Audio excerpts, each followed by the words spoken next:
disminuir esos valores que estamos viendo estadísticamente en el departamento de Santa Cruz.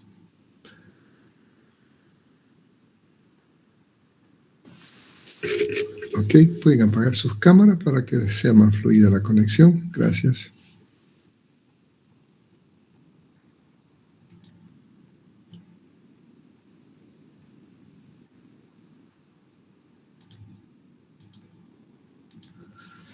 Ok. ¿Cómo reconocemos que una persona está enferma de tuberculosis? Lo primero, hemos dicho que tenemos que sospechar, basta que sea sintomático respiratorio. Este paciente que está tosiendo, antes de entrar en detalles, ya lo miro debido a que el índice de tuberculosis es bastante alto, lo cual nos hace sospechar siempre la posibilidad de que estemos frente a un paciente con esta enfermedad. Hay síntomas generales y síntomas y signos específicos. Como es un periodo infeccioso, recuerden que debemos primero tratar de ver su tiempo de incubación, ya que la mayoría de los pacientes vienen en el periodo de estado, y un estado bastante avanzado, bastante deteriorado inclusive. Este periodo de incubación no es fácil identificarlo, ya que habíamos comentado que la mayoría de nosotros hemos tenido preinfección, el cual se manifiesta con un cuadro corto, 2 semanas, ¿no? Como si fuera un resfrío, como si fuera un cuadro febril, cuadro, y más en niños pasa desapercibido. Así que tenemos que reconocer las manifestaciones generales ya del estado. Astenia, adinamia, anorexia, que es una de las características de esta enfermedad, el cual le va haciendo perder peso, le va evitando que siga almacenando proteínas que requiere para su sistema inmunológico. Independiente de la localización, otra de las características que llaman la atención es una fiebre vespertina, es decir, más de predominio nocturno.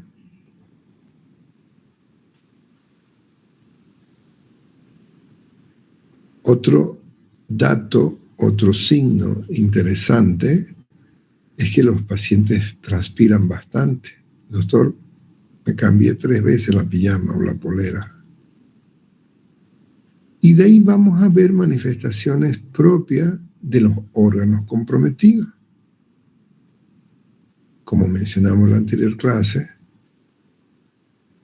que este bacilo puede diseminarse y localizarse en cualquiera de nuestros órganos para ir dando este tipo de manifestaciones propias.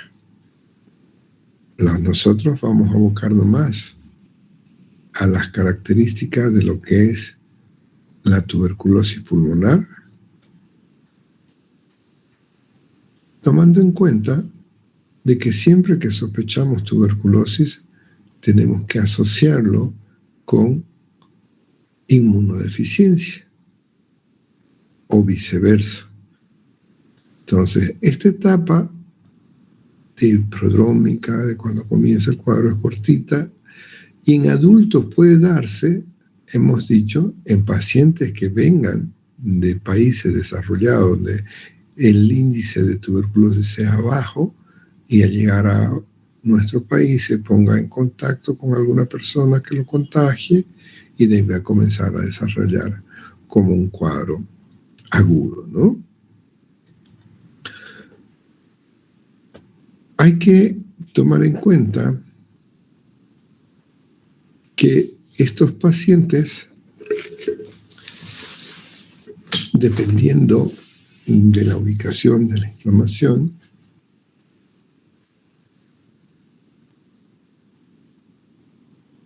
pueden tener tos sin expectoración aún, debido a una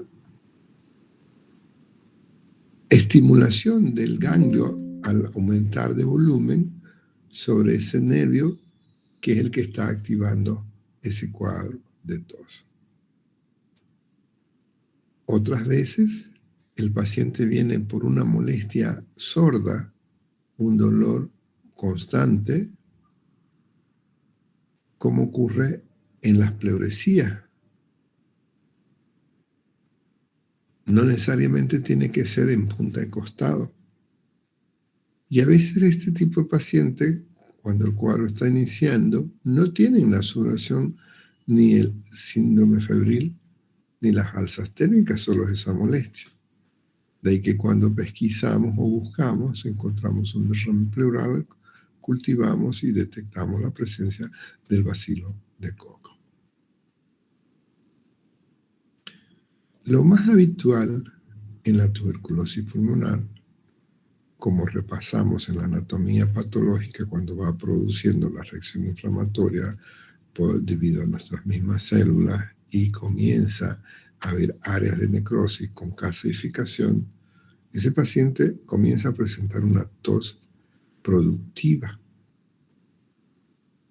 numular, amarillenta, verdosa y en ocasiones hasta con material parecido a cuajadilla de queso. Obviamente, cuando hay un componente pulmonar de esas características, vamos a ocultar estertores que pueden ser secos y húmedos. Aunque en su variable de la afectación pulmonar miliar, donde no hay características de necrosis o de destrucción, vamos a tener un paciente que ausculta y tiene su murmullo vesicular disminuido, pero ningún tipo de estertor. Eso nos habla de un cuadro miliar. Si el componente es más pleural, a medida vas a ir detectando signos de derrame, signos de pleuresía, que consiste en ausencia de murmullo vesicular, matidez a la percusión, vibraciones vocales ausentes y asimetría torácica a medida que aumenta el derrame. Si vemos un laboratorio, habitualmente el hemograma puede tener una tendencia a una leucocitosis, pero no tan importante. Y siempre acompaña la velocidad de sedimentación globular elevada, 90, 110, 120. Es una de las características laboratorialmente. Y como el paciente va a la desnutrición, también acompaña con hematocrito y hemoglobina disminuidos, lo que refleja el diagnóstico de anemia. Vamos a ver que cuando el cuadro se reactiva, que es lo que decíamos la clase anterior,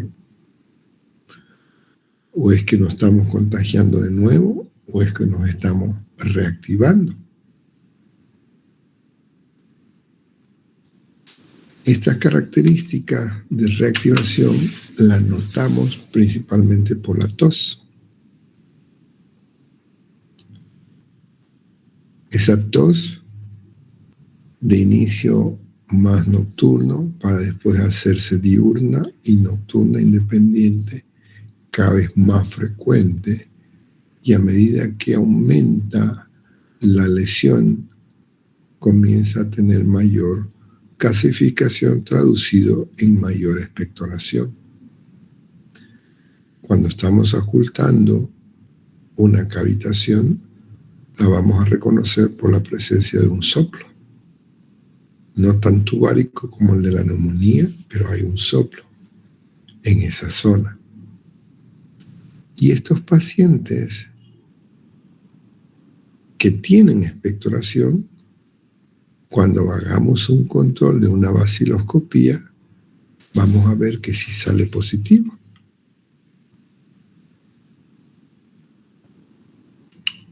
En el adulto es la forma más prevalente de la enfermedad.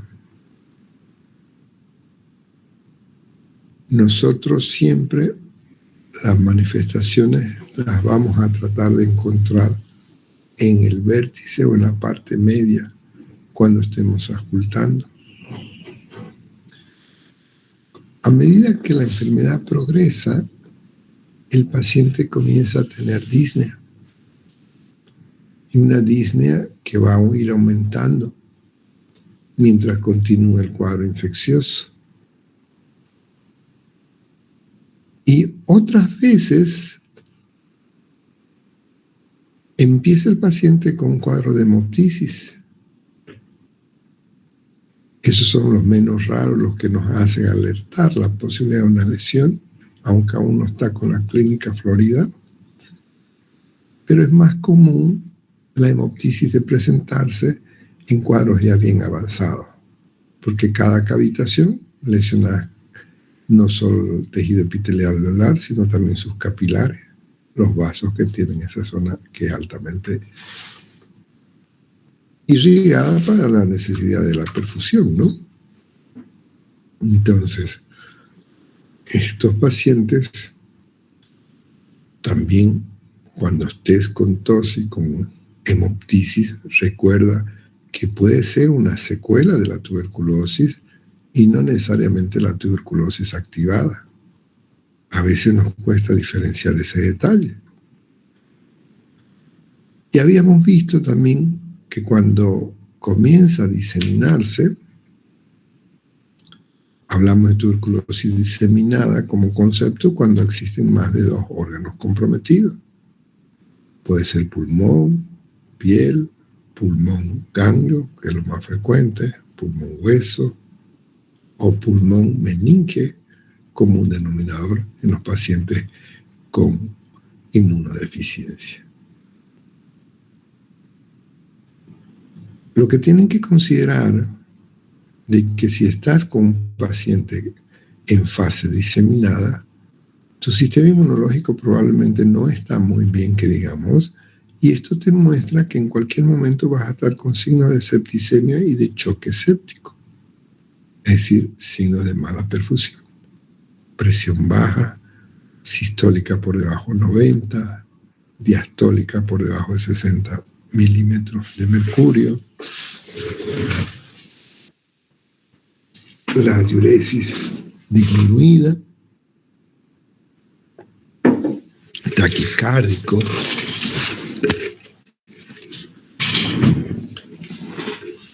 y vas a encontrar también signos de compromiso de órganos linfáticos como ser vaso, esplenomegalia, hepatomegalia o ambos. Cuando sospechamos de diseminación neurológica, alteración del estado de conciencia, cefalea, uno dice, ok, el estado de conciencia está alterado porque está hipóxico, correcto, puede haber, porque está hipercápnico, claro, si no puede ingresar aire tampoco lo puede eliminar, también es correcto. Entonces, a veces dejamos pasar por alto el diagnóstico de una meningitis hasta que ya el paciente está en coma.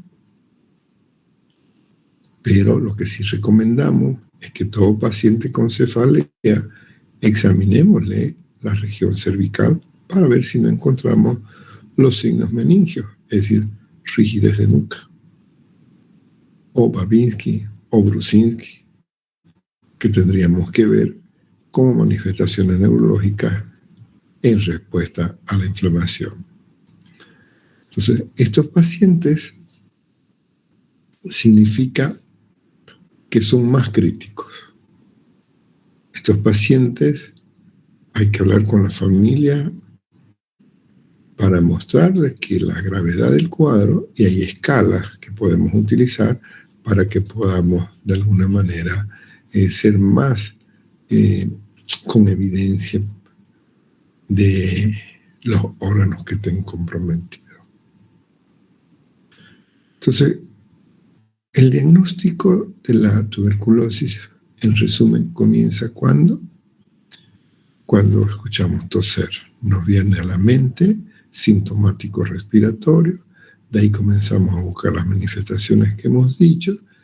Ahora tenemos que tener la evidencia, porque para poder iniciar el tratamiento dentro del Programa Nacional de la Tuberculosis,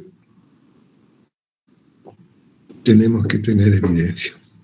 No es solamente la apreciación clínica, sino tenemos que tener o una baciloscopía, o un Gene-Egbert, o un informe de imágenes donde muestre el proceso bacilar, o exámenes de líquidos como hemos visto en los métodos complementarios, ¿no?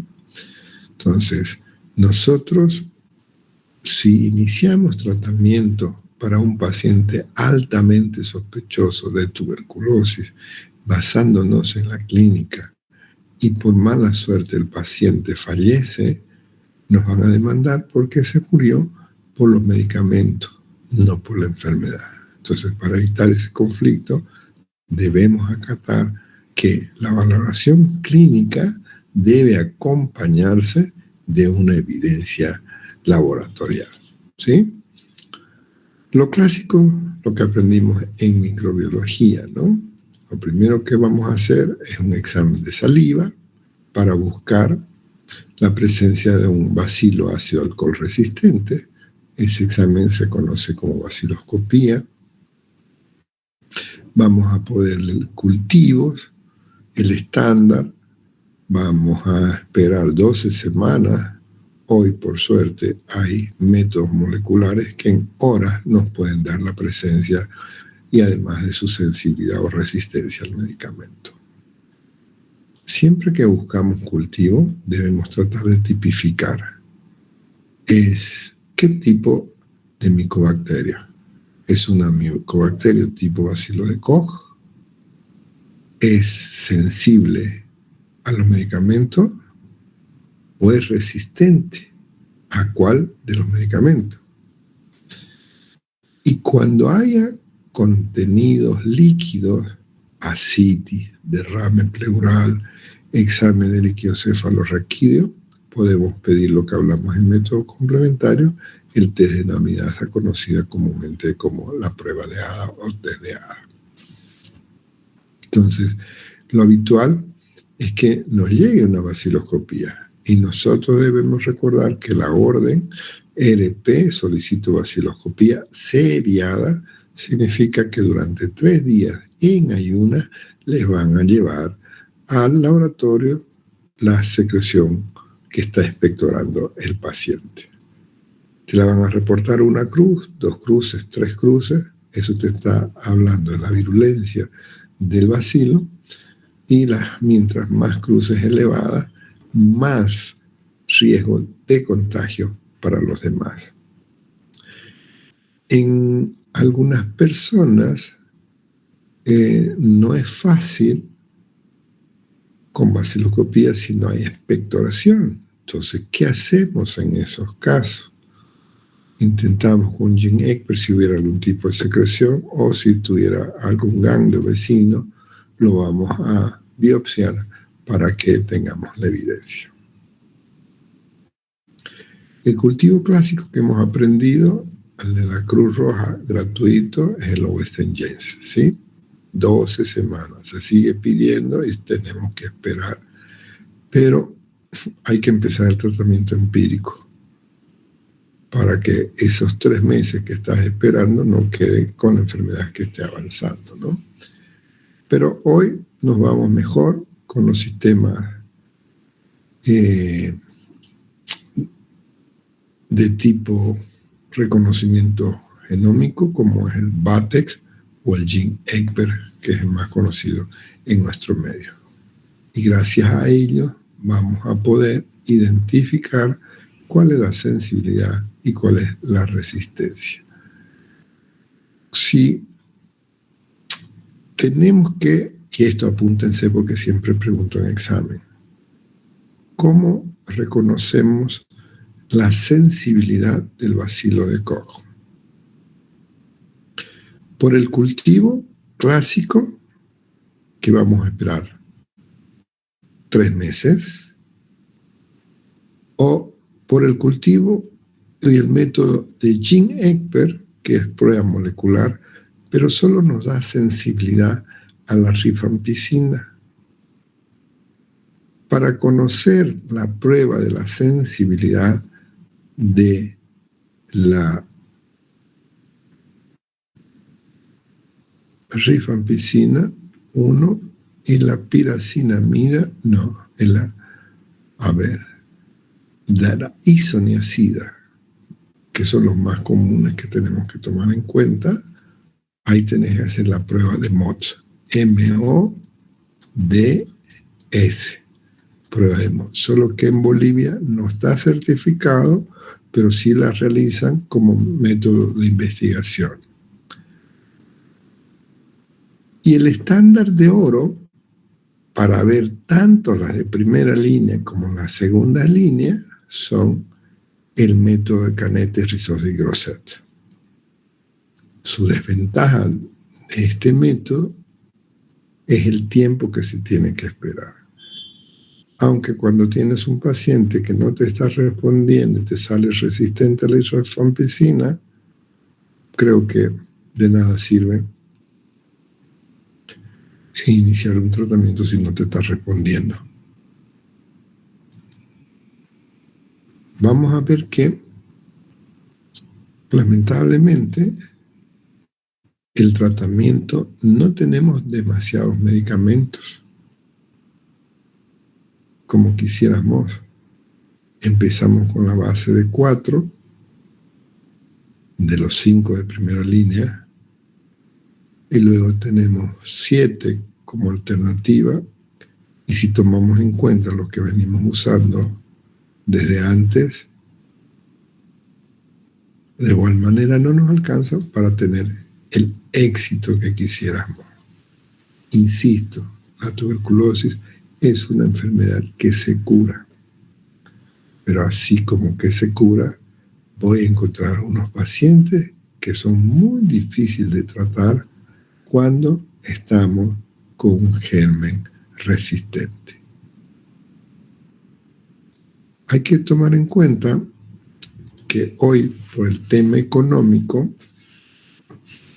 las pruebas de Jean-Egbert que las solicitamos para toditos los pacientes, hoy el programa en el sistema público solo nos permite tomar a aquellos que han abandonado tratamiento o aquellos que están en hacinamiento. Esto es debido a que cada cartucho es alrededor de $40 y se está economizando porque los recursos están faltando.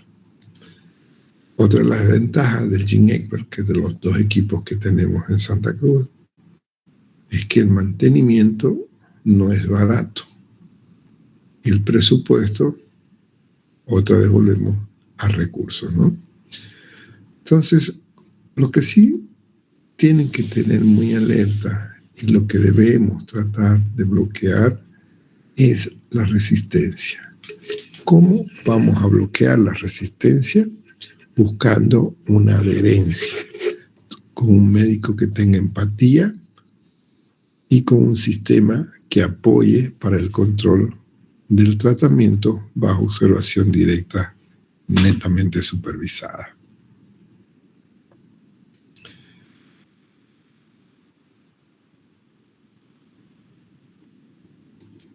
Este es el equipo de Jean-Egbert. Estos son los cartuchos que les decía. Este equipo, depende del cartucho, puede hacer pruebas moleculares no solamente para Mycobacterium, ¿no? En este caso es específico para Mycobacterium. Hoy hablamos de biomarcadores y pruebas inmunológicas, que hasta hace mucho tiempo no lo tomábamos en cuenta, pero con la investigación del HIV, porque ahí sí que hubo recursos más que para la tuberculosis, nos ha permitido.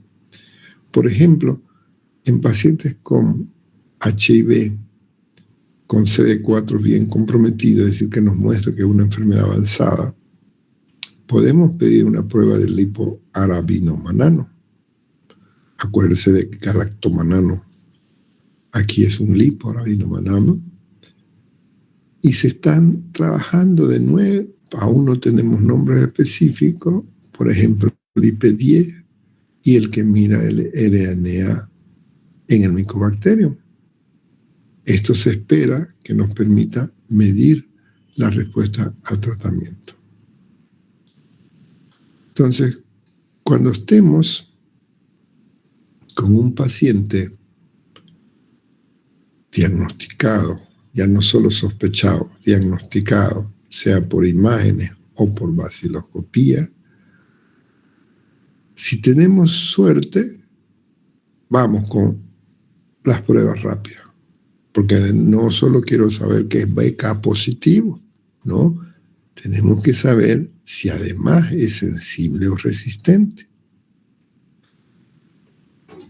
Si tu paciente es abandonado por cualquier causa, sea por RAFA o por falta de herencia, ahí ya tenemos que tener paciencia porque necesitamos cultivar para todos los discos de los antibióticos o el antibiograma, ¿no? Y en los casos latentes, a veces tenemos que apoyarnos con pruebas de interferón gamma, que es mejor que la tuberculina, que la prueba de PPD. ¿Alguna pregunta? Ok. Todos estamos capísimos en radiografía. Entonces, vamos a ver que el estándar de oro para la tuberculosis es una radiografía. Método económico, rápido, pero no me dice su sensibilidad. Pero con un informe bacteriológico, en caso de negatividad por falta de secreciones, pues el informe del radiólogo puede ser suficiente para ver.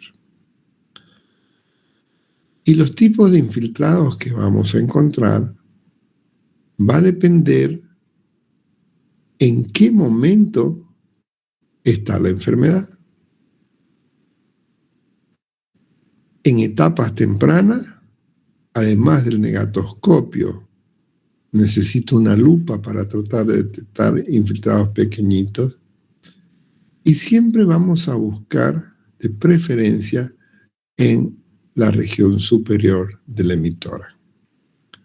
Recuerden, cavitaciones, recuerden destrucción, eso es sinónimo a que vas a encontrar áreas de cicatrización.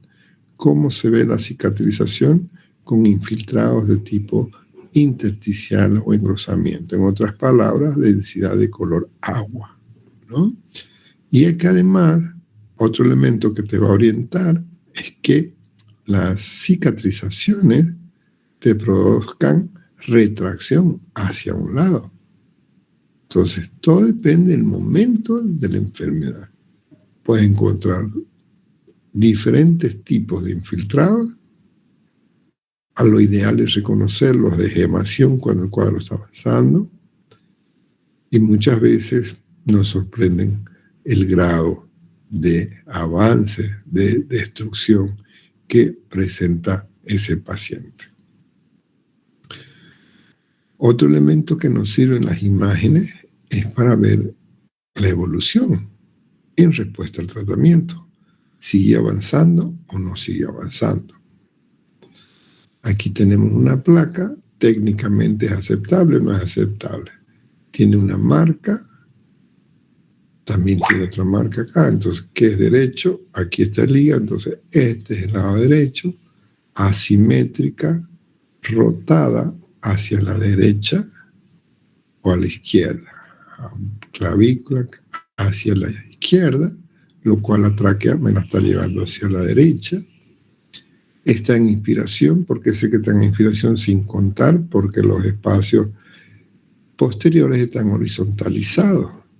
Está de pie, porque hay cámara gástrica, las escápulas están de fuera, es porque está en proyección PA. Blanda, normal o dura, si veo 4 cuerpos vertebrales y además en el mediastino puedo ver la silueta de los cuerpos vertebrales, digo que es una placa apropiada, técnicamente. ¿Qué encontramos en parte blanda? Lo poco que se puede ver, no se ve ninguna alteración. Parte ósea, escápula, clavícula, costillas anteriores, algunas se ven parcialmente. Las posteriores se pueden ver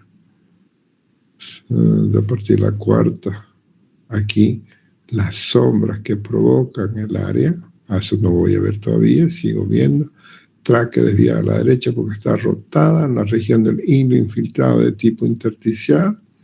Infiltrados tipos intersticiales con signo de destrucción, pequeñas áreas de bronquiectasia, área de condensación, área de fibrosis, áreas de cavitaciones y fibrosis alrededor, nos dan una imagen panal de abeja. En la región supraclavicular hay zona de destrucción, donde hay unas pequeñas bullas con infiltrados micronodular. En la prehilo, infiltrados micronodular. En las bases, ángulos libres. Al otro lado, destrucción. Fíjense, en esta zona hay una caverna. Infiltrado intersticial. Áreas de fibrosis, esto blanco. Área de infiltrado intersticial con áreas de condensación. Fíjense, aquí, en esta parte, la enfermedad está avanzando. En esta parte ya destruyó. Ya no hay pulmón, ya no hay parénquima, ya lo destruyó y sigue avanzando, así. Aquí destruyó y está avanzando. Esta es la zona nueva, en donde hay condensación con broncograma. Estas son las zonas que están quedando como secuela destruida. En esta otra placa, ¿quién me dice qué encontramos?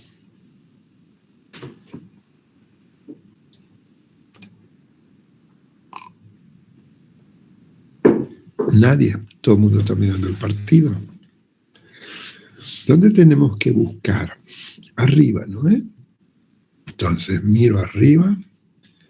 ¿Este tiene el mismo color que este? No. Aquí está más blanco. Si le hago un zoom, aquí encuentro infiltrados alveolares e intersticiales y miren, ya tenemos como un panalito de abeja. Aquí está empezando la tuberculosis.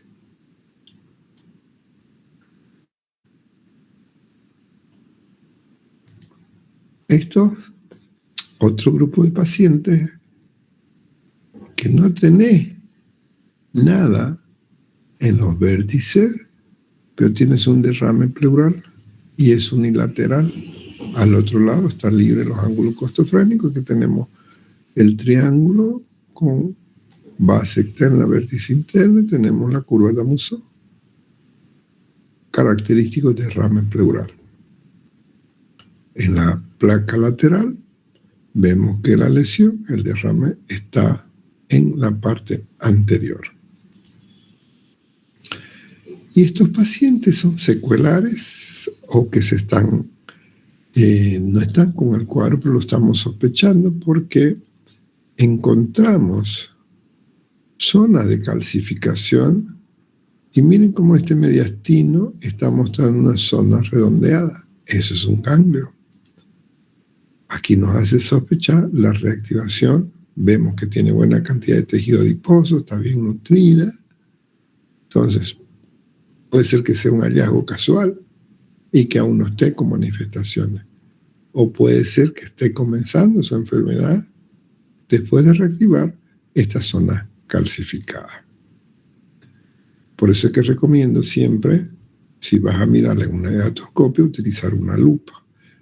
Para ustedes, médicos del siglo XXI, pues ya casi no vamos a usar negatoscopio, va a ser una reliquia.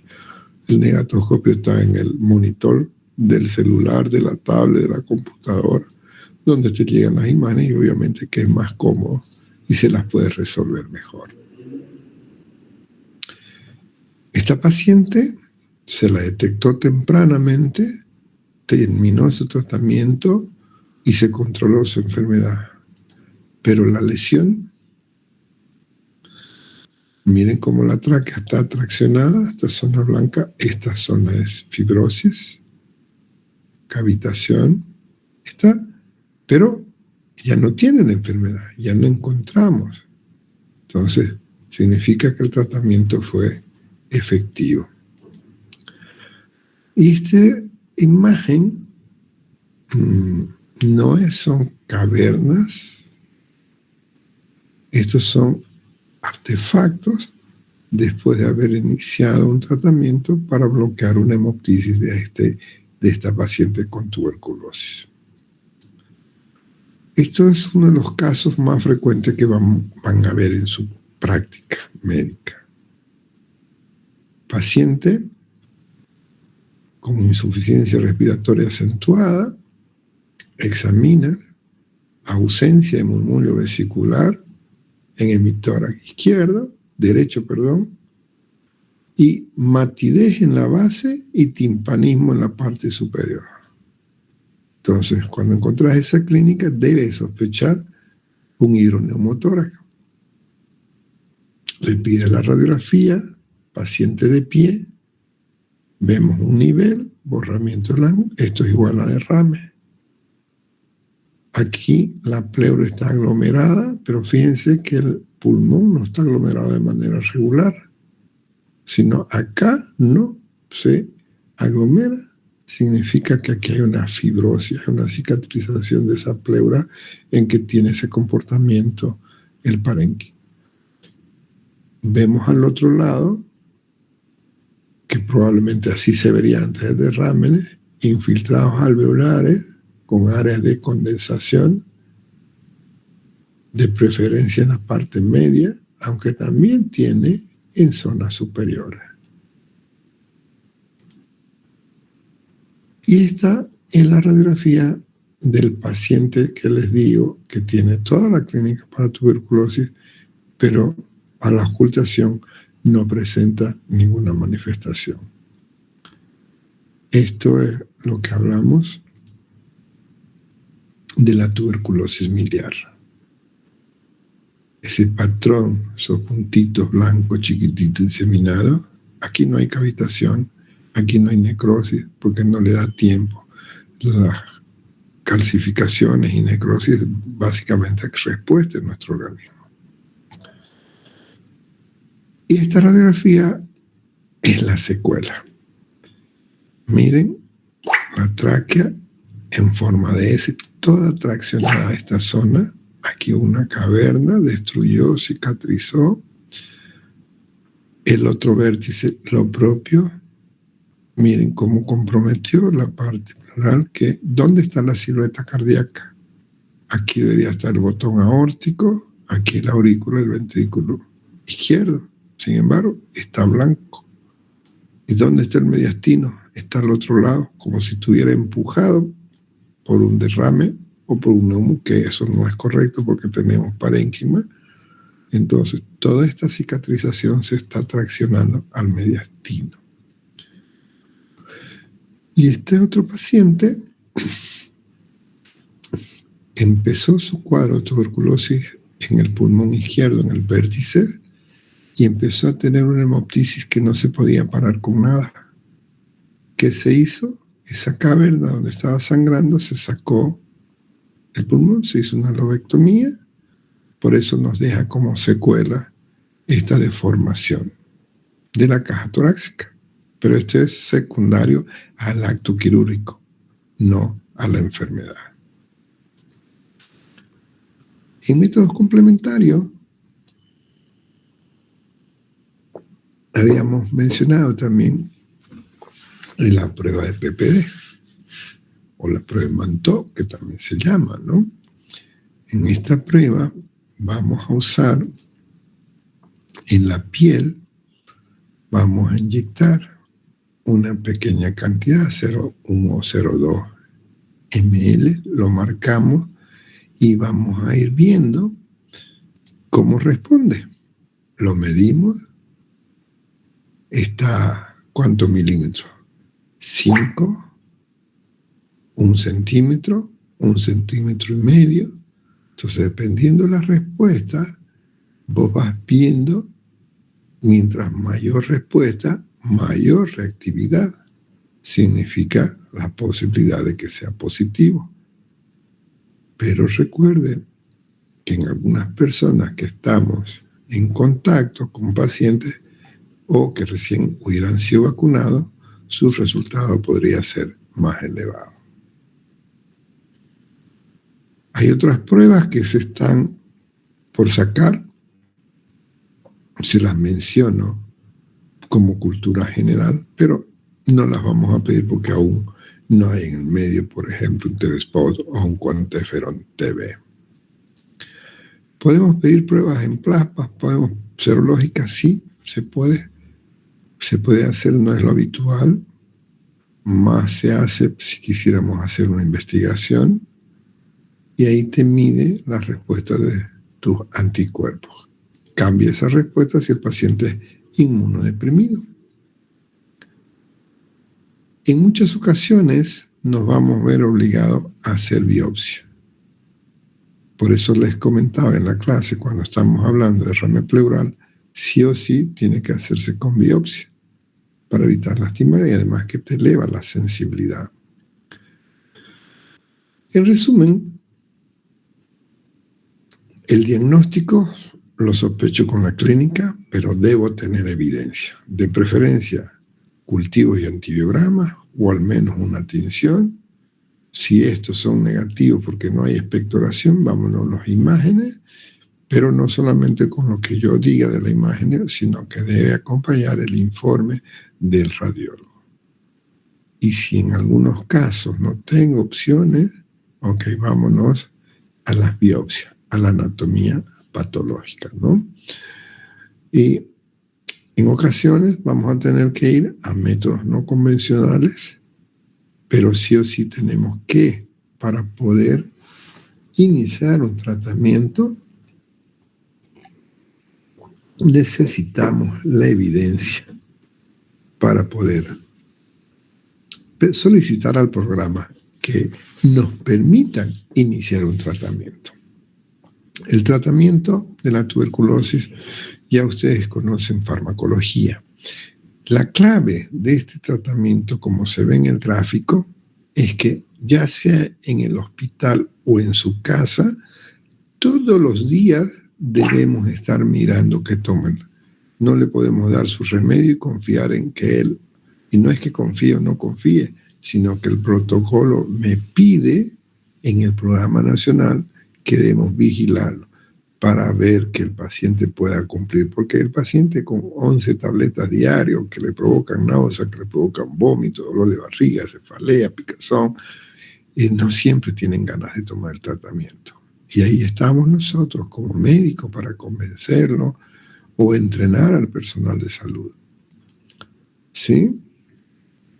Les comentaba en la clase anterior que las metas que queríamos haber parado la tuberculosis cuando se inició el plan era del 2006 al 2015.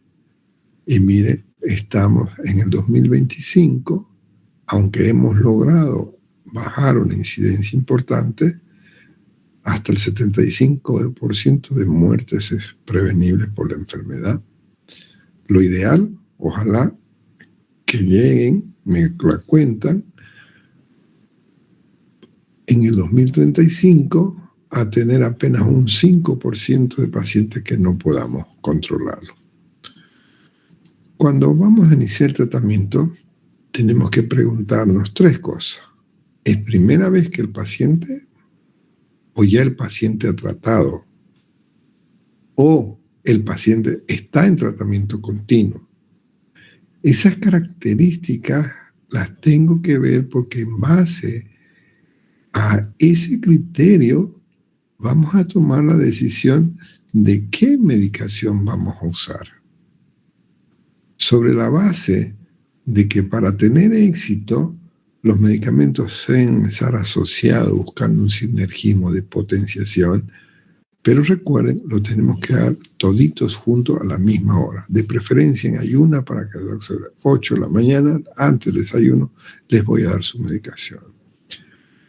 Otro criterio, que el tratamiento es mínimo 6 meses, si es un tratamiento de una persona que no ha tenido ningún tipo de complicaciones en su tratamiento o de sensibilidad, y que además es bifásico en la primera etapa y luego es intermitente. Nosotros lo que recomendamos siempre es adherirnos al Programa Nacional de la Tuberculosis como recomendación internacional, el tratamiento TOT. TOT, tratamiento bajo observación directa. Lo vas a pillar también como DOTS, es lo mismo pero en inglés. Entonces, cuando vamos viendo estos tratamientos, en la primera fase, que se les quede claro, por favor, vamos a usar 2 meses en la primera fase y luego 4 meses para la segunda fase. En la primera fase son 4 medicamentos, mínimo, a no ser que esté embarazada, donde podemos usar solo 3 meses. Y vamos a ver que cuando sospechamos de una respuesta negativa o que estamos perdiendo el tratamiento, se debe considerar 2 nuevos medicamentos que deben agregarse. Es decir, que de los 4 voy a cambiar 2 para tener más posibilidades de éxito. La isoniazida siempre deberá usarse, siempre que no sea alérgico el paciente. Porque si es alérgico, obviamente que no le voy a poder dar. Aunque lo pongo como siempre, pero coma si es que no es alérgico.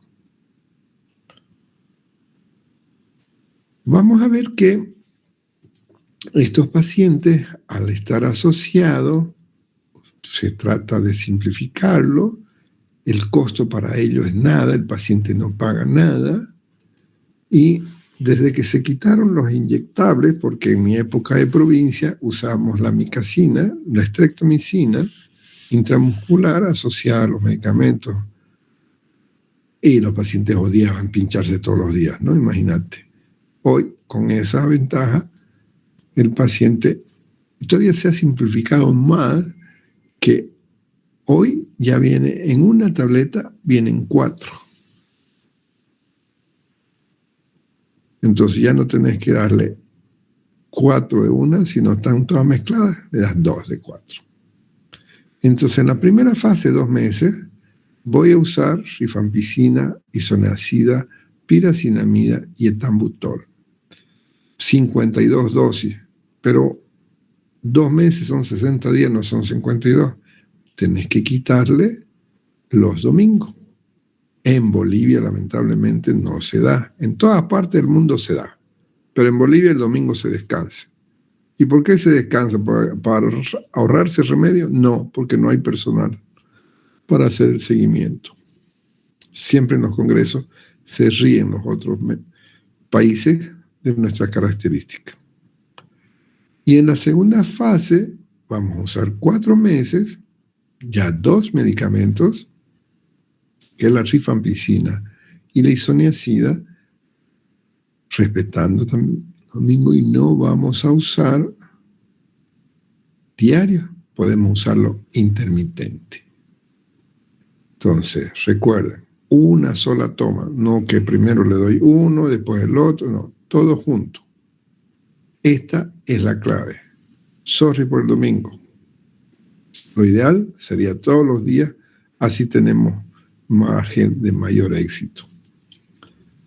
En los casos donde se sospeche que es resistente, puede ser MDR, multidrogo, o XR o XXR, donde todo es, el tratamiento mínimo es 9 meses, ¿sí? Y ahí combinamos con tratamientos alternativos.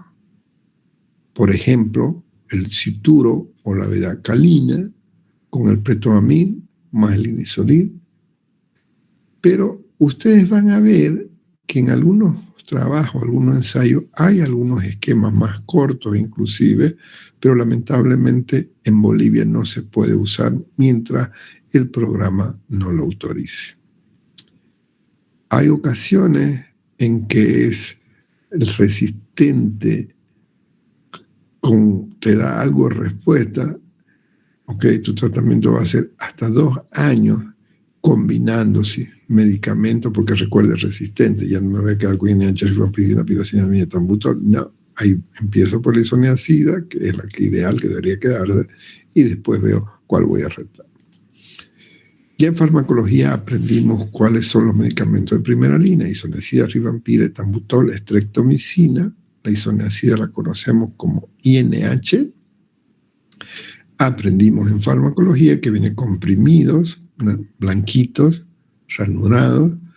Dosis es 5 miligramos por kilo en el adulto. No voy a tocar los niños, pero por conocimiento en los niños duplicamos, damos a 10. Y no debemos dar más de 3 tabletas por día, por más que el paciente pese más. Digamos que pesa 90 kilos. 9 por 5, 45. Le tendría que dar 450 miligramos. No paso de 300. Si por alguna opción el paciente no tolera diario y no tengo que abandonar el tratamiento, que busco alternativas, o dárselo 2 veces por semana o 3 veces por semana. Y calculo mi dosis a 15 miligramos. Y no dar más de 900 miligramos por dosis. ¿Sí? Porque lamentablemente los efectos adversos, los que más nos preocupan, todos, no solamente los calambres o los adormecimientos que pueda tener el paciente, sino las manifestaciones de náusea, vómito, dolor abdominal, y después estás histérico. Todo eso está diciendo que está haciendo el paciente está haciendo una hepatitis, ¿no? O el exantema. A veces pensamos que es una alergia porque se puso rojo la piel, y en ocasiones no es alergia, es simplemente la respuesta adversa, en la cual no necesito quitarle el remedio. Su acción bactericida intra y extracelular. Por eso es que de preferencia siempre en el esquema debe estar la isoniazida. Y asociamos a la piridoxina para disminuir estos efectos neuropáticos. Vamos a dar 5 a 100 miligramos mientras estemos dando el tratamiento. La rifampicina viene en 3 formas: en forma de comprimido, en forma de jarabe, y viene en forma combinada. Les decía hace un momentito que ahora viene combinada, 2 en 1. Su dosis kilo peso, 10 miligramos, no pasar más de 600 miligramos. También puede dar signos de hepatitis, también puede tener molestias gastrointestinales, puede tener mayor sangrado. Hay que enseñar al paciente que no se asuste, que va a empezar a orinar y a escupir y a llorar sus lágrimas de color naranja. El otro medicamento que asociamos dentro de los 4 es la PRZ, la piracinamida, comprimidos grandotes. A veces le cuesta al paciente de glutilo de 500 miligramos, pero ya viene asociado, como dije también antes, las dosis 15 a 30 miligramos, y si puedo usar bisemanal o triseminal, ahí tengo que aumentar las dosis. Cambiar la historia de este partido. Cristiano Ronaldo no está en la cancha, pero sigue en el Mundial. Portugal ha remontado a Croacia y está ganando por los tantos contra 1. Teniendo ahora a Luka Modric.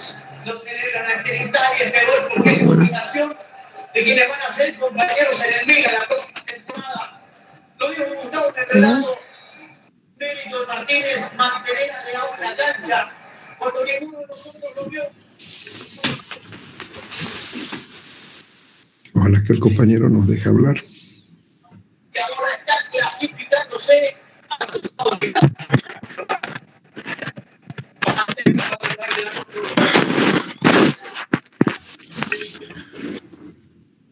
Bien, gracias, güey.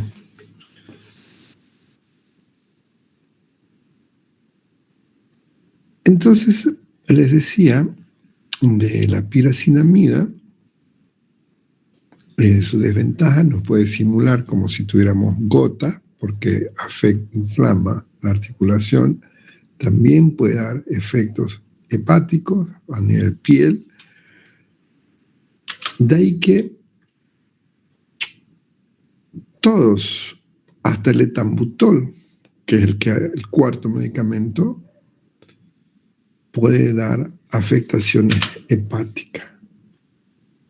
Por eso es que les decía que en ocasiones el daño es por los medicamentos más que por la enfermedad. De ahí la obligatoriedad que tenemos de tener la evidencia para justificar la medicación que vamos a dar para esta enfermedad. Si alguno de los cuatro no puedo usar por cualquier motivo, tengo una alternativa dentro de la primera línea todavía, que es el aminoglucósido, la streptomicina. Vamos a usar de 15 miligramos por kilo. Tiene desventajas también de los efectos adversos que puede dar, especialmente al riñón, al octavo par. Si detectamos que el paciente está con problemas de audición, se lo vamos a suspender. Si el paciente tiene problemas renal, tenemos que hacer el cálculo de acuerdo al índice de filtración. Ya para los casos donde tenemos que cambiar medicamentos, hoy la alternativa que están apareciendo son el grupo de las quinolonas. Por eso que les decía que cuando estamos tratando una neumonía, evitemos usar las quinolonas por la posibilidad de que sea una TB y que al estar usando solo un medicamento podríamos crear la resistencia. La levofloxacina, en 500 miligramos de su presentación, vamos a dar 1 gramo diario, o la moxifloxacina, o la gatifloxacina, bajamos las dosis a 400, y hay nuevas quinolonas, pero aún no están dentro del programa. Es decir, las drogas nuevas para usar, igual tenemos que pedir permiso al programa de tuberculosis. Vamos a ver que tenemos otros medicamentos que ya hemos venido usando antes, por ejemplo, la etionamida o la protonamida o la cicloserina, medicamentos que ya lo hemos cambiado porque tenían más resistencia y eran menos exitosos. Se los deja como segunda línea. El Inesolid nuevo, la Clinda. Tenemos del grupo también de los carbapenem, el imipenem o el meropenem, están funcionando, que nos dejan como alternativa. Inclusive la amoxicilina con ácido clavulánico se está viendo en algunos protocolos que la podemos usar. Entonces, para terminar, quedémonos con estos criterios, queridos amigos. Puede ser monoresistente cuando es solo a un medicamento, a cualquiera de los 4, o puede ser poliresistente si es a 2 o más. Y TBMR generalmente es simultáneo a la isoniazida y a la rifampicina. Y el XMDR es altamente resistente. Aquí está resistente a la isoniazida, resistente a la rifampicina y resistente a una quinolona más o a uno de los inyectables, por ejemplo, el meropenem o el imipenem. Y hay uno solo que es específico cuando es resistente a la rifampicina, que viene a ser un mono, y esto lo detectamos básicamente con la detección de la prueba de el Gene-Egbert, recuerden. El Gene-Egbert solo detecta sensibilidad o resistencia a la rifampicina. Entonces, como les mencionaba, las quinolonas habituales que vamos a usar, no usamos una más una, tiene que ser una de cada una, no combinamos, igual que con los betalactámicos, no sumamos del mismo grupo, ¿no? Especial énfasis en el embarazo. Aquí vamos a usar isoniazida Vamos a usar rifampicina y etambutol. Vamos a quitar la piracinamida. Si se muestra que es sensible al ISO y a la rifam, le quitamos el etambutol. Pero ya no vamos a hablar de 6 meses. Nuestro tratamiento va a ser de 9 meses. Disminuimos el riesgo del bebé quitando etambutol y piracinamida, ¿sí? Y, ojo, en embarazadas eviten los aminoglucósidos, sea streptomicina o sea amicacina.